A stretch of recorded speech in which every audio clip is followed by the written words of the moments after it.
나의 바위 나의 구원이신 하느님, 내 머리의 생각과 내 입술의 말들이 주님 마음에 들게 하소서. 아멘.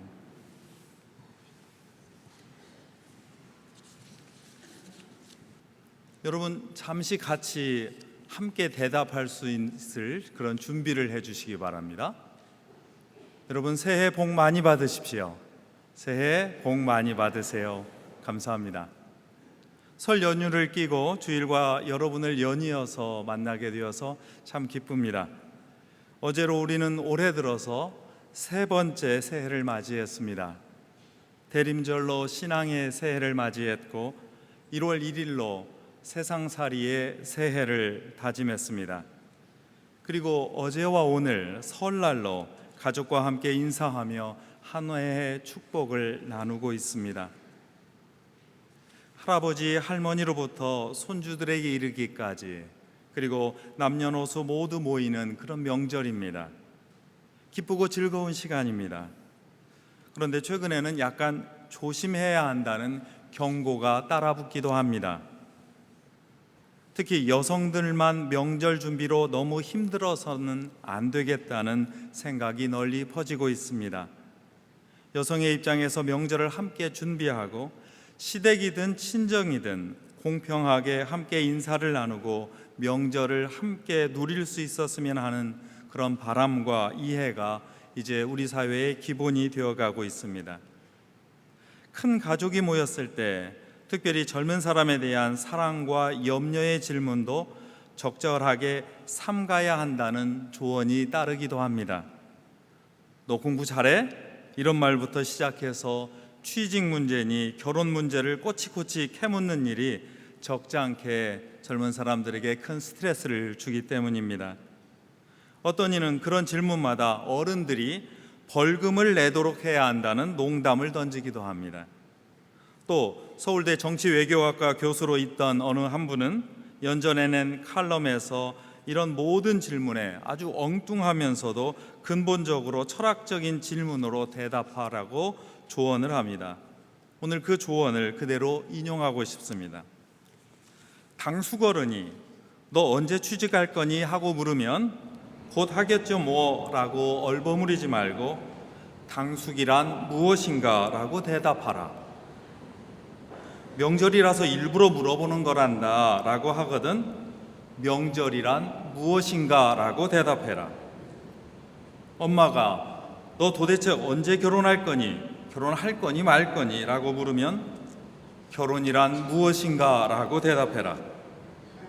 거기에 대해서 아니 얘가 미쳤나? 라고 말하면 제정신이란 무엇인가? 라고 대답해라. 아버지께서 손주라도 한 명 안겨다오 라고 하거든 후손이란 무엇인가? 라고 야 늙음하게 외로워서 그런단다 라고 하거든 외로움이란 무엇인가? 라고 대답해라. 아니 가족끼리 이런 이야기도 못하니? 라고 하거든 가족이란 무엇인가? 라고 되물어라. 처음에는 재미있어 하시는 것 같다가 별로 재미없으신 모양입니다. 그렇다면 여러분은 이런 형태의 대화를 가정에서 하지 않고 서로 존중하고 격려하는 아주 멋진 가족으로 이 명절을 지내고 있다는 그런 증거로 제가 보겠습니다. 젊은 사람들은 어른들의 염려와 기도를 참 잘 알고 있습니다. 무엇보다도 그 모든 일을 스스로 감당하고 꿋꿋하게 버티면서 걸어나가고 있습니다. 더 많은 정보와 경험으로 정치, 사회든 종교, 문화든 가족과 신앙생활이든 하나씩 성실하게 생각하면서 살아가고 있습니다. 그들에게 필요한 것은 격려와 사랑이고 그리고 시대를 이어갈 사람으로 신뢰해주고 높여주는 일입니다.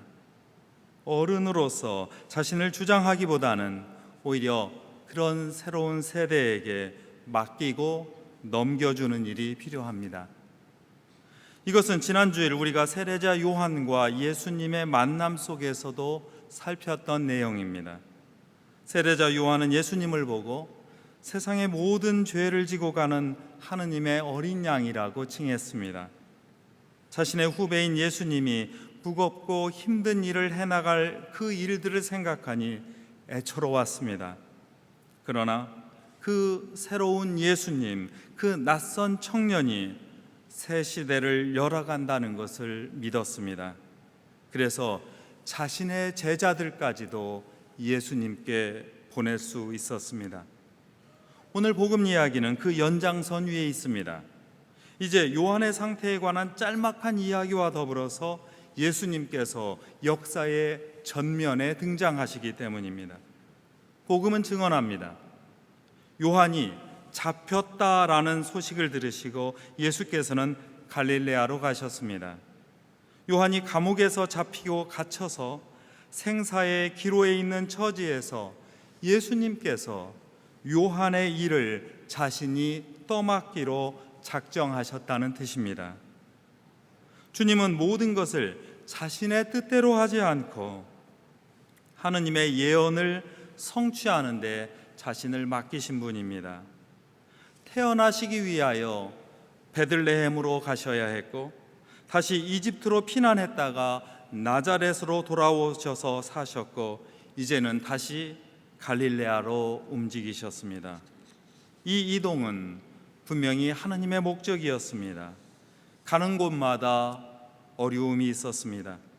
오늘 가신 갈릴레아는 로마 제국의 정치적 포갑이라고 하는 어둠 속에서 하나님의 백성들이 참으로 힘들게 살아가던 곳이었습니다.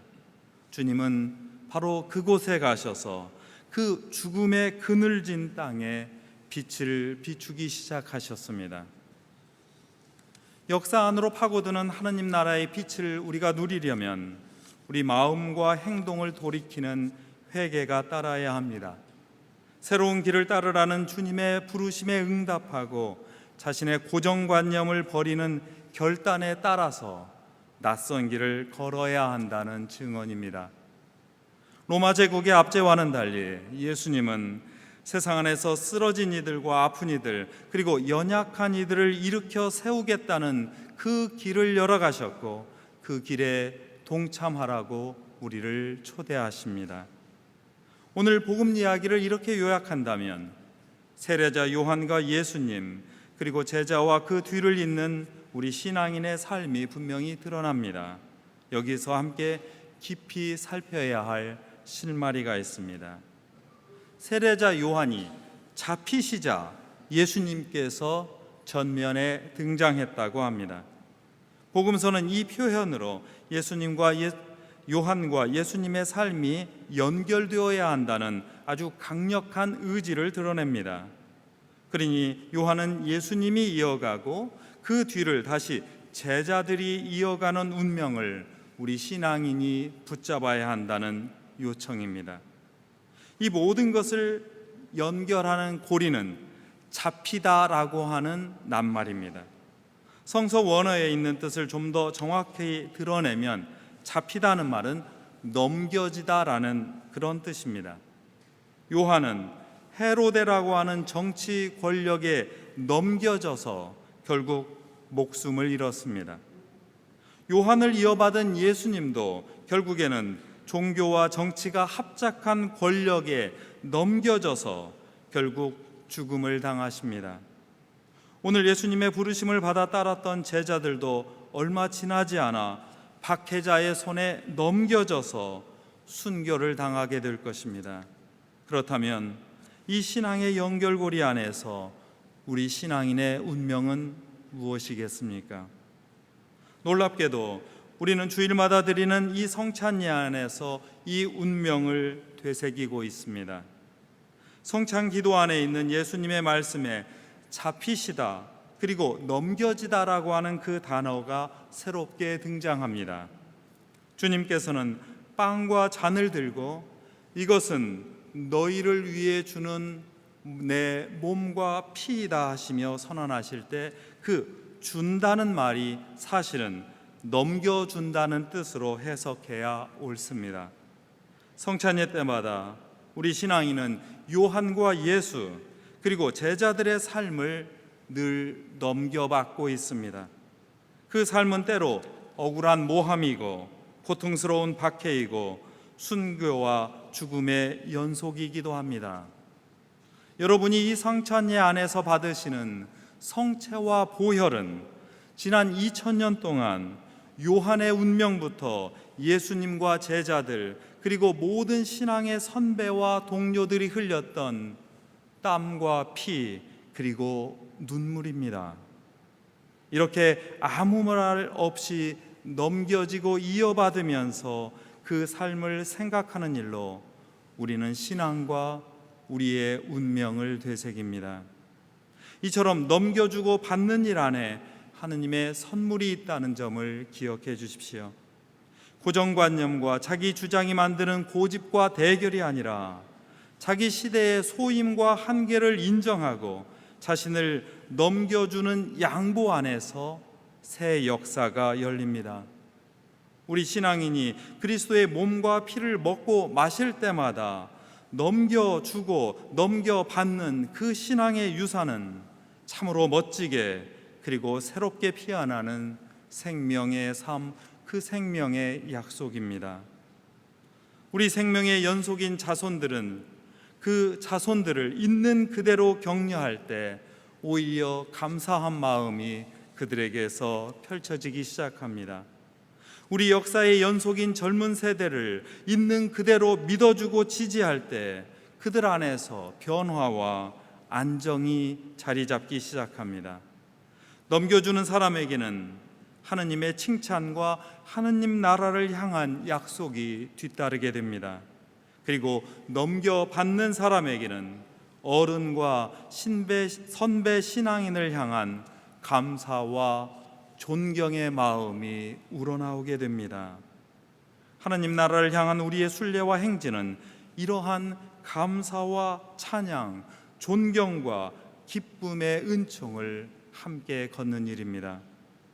여기에 모이신 우리 신앙인은 역사 안에 파고들어 펼치신 하느님 나라의 일꾼들로 부름을 받았습니다. 요한과 예수님의 제자들의 삶은 가르치고 선포하고 고쳐주는 사건으로 그 행동으로 이 세상에 드러나기 시작했습니다.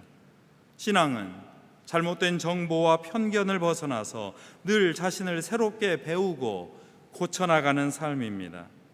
거짓과 어둠에 맞서서 진실을 선포하고 그것을 밝히려는 아주 끈질긴 노력입니다. 마침내 온갖 권력 앞에서 무시당하고 빼앗기고 상처받은 이들을 싸매어 고쳐서 함께 일으켜 세우는 일입니다. 신앙인은 이 일을 교회 공동체 안에서 나누어 훈련하고 세상 속에서 실천합니다. 이 일이 없으면 교회는 하느님의 유산이 전혀 없이 그저 친목단체에 불과합니다. 그러나 우리는 예수님과 요한 그리고 제자들과 신앙의 선배들의 삶을 이어받는 사람들입니다. 우리는 이분들을 통해 역사 안에 들어오시는 그 하느님 나라의 바통을 이어받아서 달리는 아름다운 공동체입니다. 역사에 이어 달리기 위해서 우리는 종종 넘어질 수도 있습니다. 땅에 넘어져 상처가 나고 아플 수도 있습니다. 그러나 옆에서 응원하는 수호 천사들과 그 신앙의 선배들이 주는 격려로 우리는 다시 일어설 수 있습니다. 함께 행진하고 달리는 신앙의 동료가 손을 펴서 일으켜 세워주고 서로 부축하며 우리가 달려야 할 길을 다하려 합니다.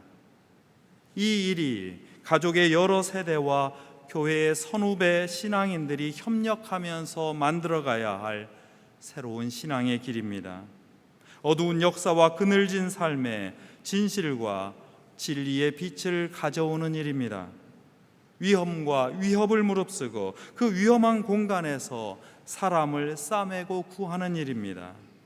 여러 형태의 폭력이 여전한 사회를 안전한 장소로 만드는 일입니다. 그 일에 우리를 제자로 부르십니다. 제자로 불러서 서로 상처를 싸매고 치유하도록, 서로 격려하고 일으켜 세우도록 우리를 이끌어 주십니다. 이 설날은 그 설날의 어원처럼 낯선 것을 새롭게 축하하고 또한 그것을 넘겨주는 시간입니다. 넘겨주어서 빈자리에 하느님의 은총과 축복이 채워집니다. 넘겨받아 넉넉한 삶에 감사와 행복이 넘쳐납니다.